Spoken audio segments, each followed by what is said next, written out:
기독교 강요 3권 제19장 그리스도인의 자유. 첫 번째, 칭의의 부록으로서 복음적 교리의 요체 전부가 망라되어 제시된 그리스도인의 자유에 대한 가르침. 이제 우리는 그리스도인의 자유를 다루어야 한다. 여기에는 복음적 교리의 요체 전부가 망라되어 제시되어 있으므로 그 설명을 절대 빠뜨려서는 안 된다. 이 주제는 지극히 필요한 사안으로서 이에 대한 지식이 없다면 양심은 의심에 빠져 거의 아무 일도 담대히 착수할 수 없으며 많은 것들로 인하여 주저하고 움츠리며 항상 흔들리고 두려워할 수밖에 없기 때문이다. 진정 그리스도인의 자유는 특별히 칭의의 부록으로서 칭의의 힘을 이해하는 데 있어서 적지 않은 작용을 한다. 진실로 하나님을 진지하게 두려워하는 자들은 이 교리를 통하여 비교할 수 없는 유익을 얻게 될 것이다. 그러나 불경건한 자들과 루키아노스에 속한 사람들은 자기들의 재담을 널어놓으면서 이를 휘화적으로 풍자할 뿐이다. 그들은 영적 명정에 빠져서 어떤 거만도 다 합법적이라고 치부해버린다. 이제 본 사안을 다룰 가장 적절한 때가 되었다. 우리는 이전에 이에 대해서 가볍게 다룬 적이 있었지만 더 완전한 논의를 이 자리까지 미루어 두는 것이 효과적이라고 여겼다. 왜냐하면 방자한 천품을 가진 자들은 그리스도인의 자유에 대한 논의가 시작되면 그 즉시 온갖 유욕을 불태우거나 무분별한 충동을 발산하여 가장 선한 것들을 극악하게 더럽히는 성향이 있으므로 적시에 제시되어야 하기 때문이다. 어떤 사람들은 이 자유를 구실로 삼아 하나님에 대한 모든 순종의 굴레를 벗겨버리고 그것들로부터 급히 벗어나서 오만한 방종 속으로 들어간다. 어떤 사람들은 이 자유로 말미암아 모든 절제, 질서, 사안들에 대한 선택이 오히려 제거된다고 생각하면서 그것에 대해서 분개한다. 이러한 양극단의 공경에 처한 우리는 여기서 무엇을 해야 하는가? 여기에서 명령된 그리스도인의 자유와 결별하고 이러한 여러 위험을 낳을 소지를 애초부터 잘라버려야 하는가? 그러나 앞에서 말했듯이 이 자유가 견지되지 않는다면 그리스도도 복음의 진리도 영혼의 내적 평화도 모두 올바르게 인식될 수 없다. 우리는 이렇듯 필수적인 교리의 한 부분이 짓눌림을 당하는 일이 일어나지 않도록 주의를 기울여야 하는 동시에 이를 구실로 삼아서 제기되는 여러 불합리한 반대에 과감히 맞서야 한다. 두 번째, 첫 번째 율법의 행위와 그 의의 속박으로부터 벗어나 그리스도 안에서 하나님의 자비를 값없이 누리게 되는 믿음의 칭의에 있어서의 자유. 실로 내가 아는 바로는 그리스도인의 자유는 세 부분으로 이루어져 있다. 첫 번째 자유는 신자들의 양심이 하나님 앞에서 그들 자신의 칭의에 대한 확신을 추구하면서 그들 자신을 일으켜 세워 율법 너머로 끌어올리고 율법의 의의를 모두 잊어버리는 데 있다. 이미 다른 곳에서 설명했듯이 율법은 그 누구도 의로운 상태로 놓아두지 않기 때문에 누구든지 칭의에 대한 모든 소망으로부터 배제되지 않으려면 율법으로부터 필히 해방되어야 한다. 실상이 이러하므로 행위의 논법은 일고의 가치도 없는 것으로 여겨 전적으로 배제시켜야 한다. 의를 얻으려면 극소량의 일이라도 자기를 바쳐야 한다고 생각하는 사람은 그 정도나 한계를 미리 결정할 수 없을 뿐더러 결국 자기 자신을 모든 율법에 대한 채무자의 자리에 세울 수밖에 없게 된다. 그러므로 칭의에 대해서 논할 때 우리는 율법에 대한 언급은 제하여 버리고 행위에 대한 생각을 밀쳐두어야 하며 오직 하나님의 자비만을 마음에 품고 우리 자신에 대한 시선을 거두고 눈을 돌려 한번 그리스도만을 바라보아야 한다. 여기에서는 어떻게 우리가 의로울 수 있는가라는 질문이 아니라 불의하고 무가치한 우리가 어떻게 의롭다 여김을 받을 수 있는가라는 질문이 제기된다. 만약 본 사안에 대한 어떤 확실성을 얻고자 한다면 양심은 그 어떤 자리도 율법에 내어주어서는 안 된다. 그렇다고 해서 그 누구도 이에 근거해서 율법이 신자들에게 필요하지 않다고 추론해서는 안 된다. 하나님의 법정 앞에 선 신자들의 양심 그 어디에도 율법의 자리는 없지만 율법은 그들이 선을 이루도록 가르치고 권고하고 자극하기를 그치지 않는다. 이 두 가지는 매우 다르기 때문에 올바르고 주의 깊게 구별되어야 한다. 신자들은 거룩함에 이르도록 부르심을 받았다. 그렇기 때문에 그들의 삶 전체는 일종의 경건의 훈련이 되어야 한다. 율법의 직분이 여기 있으니 그것은 신자들에게 그들 자신의 직분을 수행하게끔 권고함으로써 거룩함과 무죄함에 대한 열의를 불러일으킨다. 그러나 어떻게 하면 하나님의 용서를 구할 수 있을 것인지와 하나님의 심판에 소환된다면 무슨 대답을 할 것이며 무슨 확신으로 흔들림 없이 설 것인지에 대한 근심이 양심에 있을 때 우리는 율법이 요구하는 것이 무엇인지를 헤아릴 것이 아니라 율법의 모든 완전함을 능가하시는 한 분 그리스도가 의로서 드러나시게 해야 한다. 세 번째, 율법의 의식에서뿐만 아니라 저주에서도 자유롭게 됨. 갈라디아서의 거의 모든 논의가 이 문지도리를 축으로 삼아 돌고 있다. 멍청한 해석자들은 여기에서 바울이 논박하고 있는 것은 오직 의식들로부터의 자유에 국한된다고 가르치지만 다음 여러 본문들이 그들의 오류를 잘 보여준다. 그리스도께서 우리를 위하여 저주를 받은 바 되사 율법의 저주에서 우리를 속량하셨으니 또한 그리스도께서 우리를 자유롭게 하려고 자유를 주셨으니 그러므로 굳건하게 서서 다시는 종의 멍에를 매지 말라. 보라, 나 바울은 너희에게 말하노니 너희가 만일 할례를 받으면 그리스도께서 너희에게 아무 유익이 없으리라. 내가 할례를 받는 각 사람에게 다시 증언하노니 그는 율법 전체를 행할 의무를 가진 자라. 율법 안에서 의롭다 함을 얻으려 하는 너희는 그리스도에게서 끊어지고 은혜에서 떨어진 자로다. 확실히 이러한 구절들은 의식들로부터의 자유보다 더 고상한 무엇을 내포하고 있다. 바울이 여기에서 의식들에 관해 논의하고 있음을 나 역시 이견 없이 인정한다. 그가 맞선 자들이 그리스도의 오심 이후 폐지된 율법의 옛 그림자를 다시금 교회 속으로 끌어들이려고 시도하던 거짓 사도들이었음을 고려할 때 그러하다. 그러나 이 문제를 올바로 다루기 위해서는 전체 논쟁이 털을 잡고 있는 더욱 고차원적인 주제들을 깊이 고려해야 한다. 첫째, 복음의 명료함이 유대주의적인 그림자에 의해서 희미해졌기 때문에 바울은 모세의 의식들에서 예표된 모든 것이 그리스도 안에서 우리에게 순수하게 제시됨을 보여준다.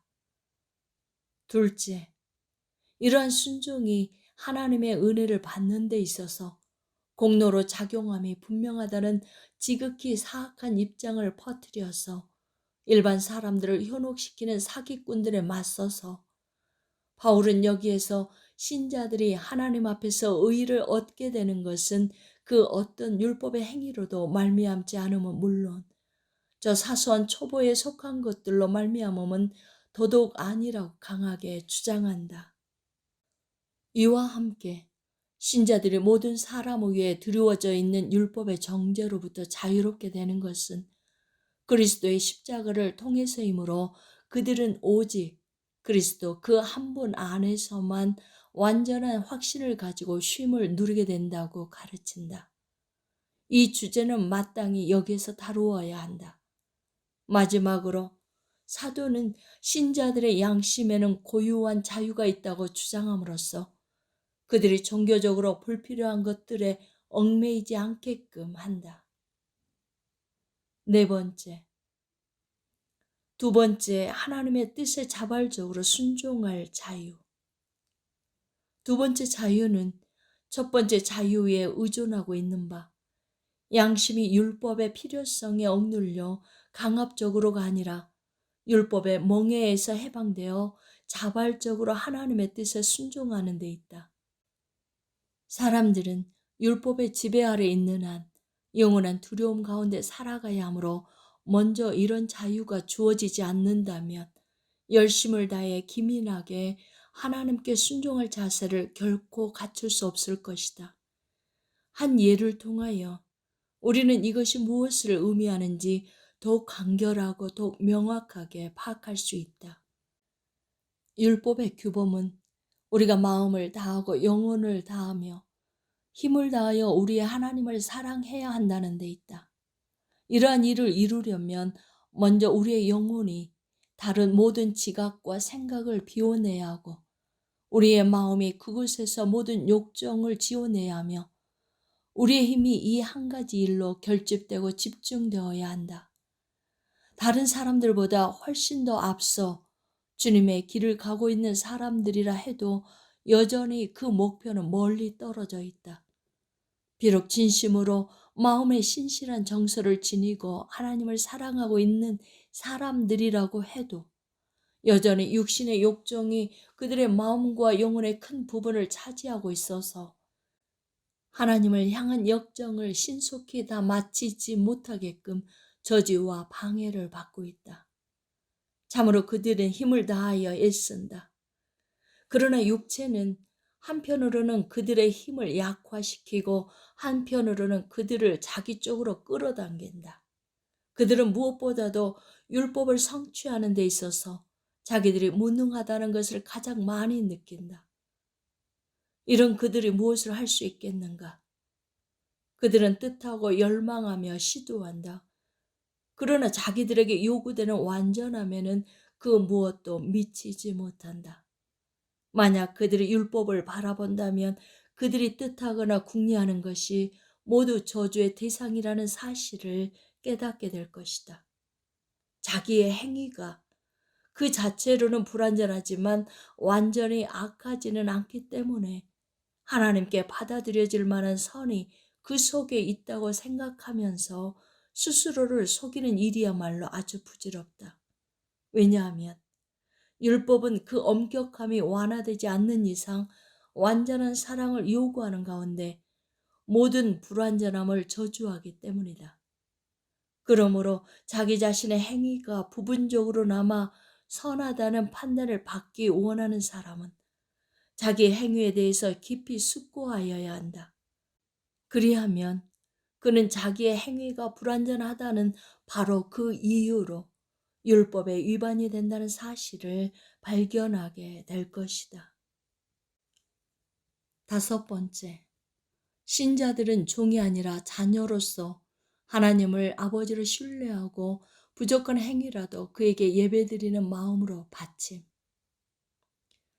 우리의 모든 행위는 율법의 척도에 맞게 요구된다면 예외 없이 저주 아래에 묶이게 될 것이다.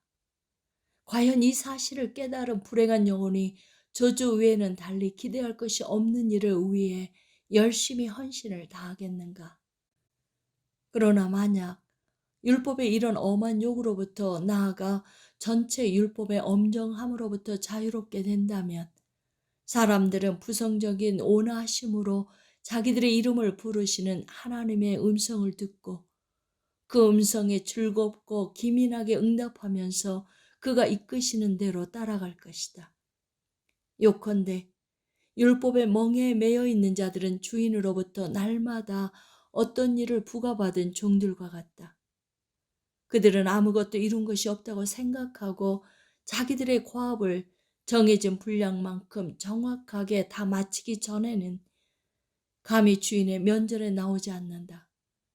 그러나 자기들의 아버지로부터 보다 자유롭고 더욱 고상한 보살핌을 받는 자녀들은 이제 막 시작된 일, 절반만 이루어진 일, 심지어 악하게 여겨지는 일조차도 주저없이 그 아버지께 바친다. 왜냐하면 그들은 비록 자기들이 아버지가 원하는 대로 정확하게 다 이루지는 못했다 하더라도 자기들의 순종과 마음의 기민함이 그에게 받아들여질 것이라고 분명히 믿기 때문이다. 우리도 그들과 동일한 자녀로서 우리의 충성이 비록 적고 초보적이고 부족하다 하더라도 가장 관대하신 아버지께 인정되리라고 확실하게 신뢰해야 한다. 하나님은 선지자를 통하여 이를 우리에게 확정하신다. 사람이 자기를 섬기는 아들을 아낌같이 내가 그들을 아끼리니. 여기에서 아낀다라는 말은 관용을 베풀거나 자상하게 허물을 눈감아 주는 것을 뜻함이 분명하다. 이 말과 함께 본문에는 섬긴다는 말이 나온다는 사실도 기억해야 한다. 우리에게는 이에 대한 확신이 매우 필요하다. 그것이 없다면 우리의 모든 시도가 헛될 것이다.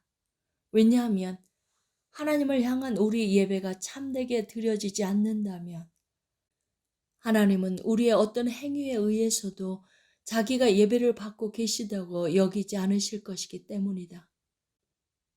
그러나 우리의 행위가 하나님을 거스리는 것인지 아니면 하나님께 예배를 드리는 것인지 의심하며 두려움에 빠져 있는 자들 가운데서 누가 이러한 확신을 가질 수 있겠는가?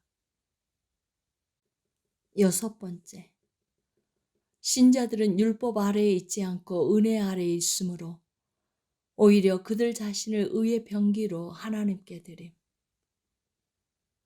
히브리서 기자가 거룩한 조상들이 행한 모든 선한 일을 믿음에 관련시켜서 오직 믿음을 잣대로 그것들을 평가하는 이유가 여기에 있다. 로마서에는 이 자유에 관한 유명한 구절을 있다. 이곳에서 바울은 죄가 너희를 주장하지 못하리니 이는 너희가 법 아래에 있지 아니하고 은혜 아래에 있음이라 라고 추론한다. 그는 신자들에게 죄가 너희 죽을 몸을 지배하지 못하게 하고 너희 지체를 불의의 무기로 죄에게 내주지 말고 오직 너희 자신을 죽은 자 가운데서 다시 살아난 자 같이 하나님께 드리며 너희 지체를 의의 무기로 하나님께 드리라 라고 권고한다. 그러나 신자들은 자기들이 여전히 정욕으로 가득 찬 육체를 지니고 있으며 자기들 속에 죄가 거하고 있다는 점을 들어 이에 대한 반론을 제기할지도 모른다. 그러나 바울은 율법으로부터의 자유를 거론하면서 위로를 덧붙인다. 그는 마치 다음과 같이 선포하는 듯하다. 신자들에게는 죄가 소멸되었다거나 자기들 속에 의의가 살아있다거나 하는 데 대한 의식이 아직 완전하게 존재하지 않는다. 그렇다고 해서 자기들의 남은 죄들이 언제나 하나님의 마음을 상하게 하기라도 하듯이 두려워하거나 마음속으로 좌절할 이유 또한 존재하지 않는다. 왜냐하면 은혜로 인하여 율법에서 해방된 그들의 행위를 더 이상 율법의 규범으로 판단해서는 안 되기 때문이다. 우리가 율법 아래에 있지 않다면 죄를 짓지 않을 수 없게 될 것이라고 추론하는 자들에게는 이 자유가 그들에게 속한 것이 아니라는 사실을 알리도록 하자. 왜냐하면 그것의 목적은 우리가 선을 행하도록 격려하는 데 있기 때문이다. 7번째, 세 번째, 구원과 무관한 중립적인 것들에 있어서 행하거나 행하지 않을 자유. 그리스도인의 자유의 세 번째 부분은 그 자체로는 중립적인 것들로서 하나님 앞에서 종교적으로 매이지 않기 때문에 어떤 때는 사용하고 어떤 때는 사용하지 않는 것이 허용되는 용불용과 무관한 외적인 것들과 관련된다. 이 자유에 대한 지식은 우리에게 매우 필요하다. 만약 이것이 없다면 우리의 양심은 어디에도 쉼이 없을 것이며 끝없는 미신으로 빠져들게 될 것이다. 오늘날 많은 사람들은 우리가 제한 없이 고기를 먹는 자유, 휴일들과 의복, 그리고 헛되고 하찮게 보이는 것들을 사용하는 자유에 대한 논쟁을 조장하는 쓸데없는 우를 범하고 있다고 여긴다. 그러나 이러한 사안들은 사람들이 일반적으로 믿고 있는 것보다 훨씬 더 중요하다. 왜냐하면 양심은 한 번 올가매에 얽어매이면 깊고 혼란스러운 심연에 빠져들어 이후로는 그곳에서 쉽게 빠져나올 수 없기 때문이다. 만약 누군가 내의 손수건, 식탁수건을 아마포로 사용해도 되는지 의심하기 시작하면 이후에는 대마포를 사용하는 것에 대해서도 불안할 것이고 끝내는 산부스러기를 사용하는 것에 대해서도 의심을 가지게 될 것이다. 그리하여 급기야 식탁 수건이 없이도 식사를 할 수 있는 것 아닌지, 수건이 없어도 괜찮지 않은지에 대해서도 심중에 골똘히 생각하게 될 것이다. 만약 조금도 맛있는 음식이 불법으로 보이기 시작하면 값싼 빵을 먹든지 보통 음식을 먹든지 간에 더 거친 음식으로도 자기 몸을 지킬 수 있을 것이라고 마음속으로 받아들이기 때문에 하나님 앞에서 평화롭게 식탁을 대할 수 없을 것이다. 조금 더 단 포도주를 주저하는 사람은 심지어 맛없는 포도주도 선량한 양심의 평화를 누리며 마시지 못하게 될 것이다. 그리하여 이윽고 다른 물보다 더 맛있고 더 맑은 물은 감히 손도 대지 않을 것이다. 그리고 마지막에는 이른바 지푸라기를 비스듬히 밟는 것도 불법이라고 여기는데 이르고 말 것이다. 이로부터 결코 가볍지 않은 논쟁이 시작된다.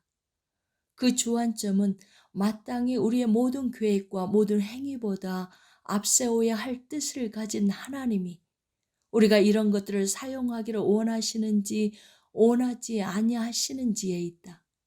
결과적으로 어떤 사람들은 이로 말미암아 낙담하여 필연적으로 혼동의 구렁텅이에 빠져들어가며 다른 사람들은 하나님을 경멸하면서 그에 대한 경외심을 버리고 아직 길이 나 있지 않은 그들 자신만의 길로 나아가 끝내 파멸에 이르고 만다. 이러한 의심들에 연루되어 있는 자들은 모두 자기들이 고개를 돌리는 곳에는 어디든지 자기들의 양심을 상하게 하는 것이 현존하고 있음을 보게 될 것이다.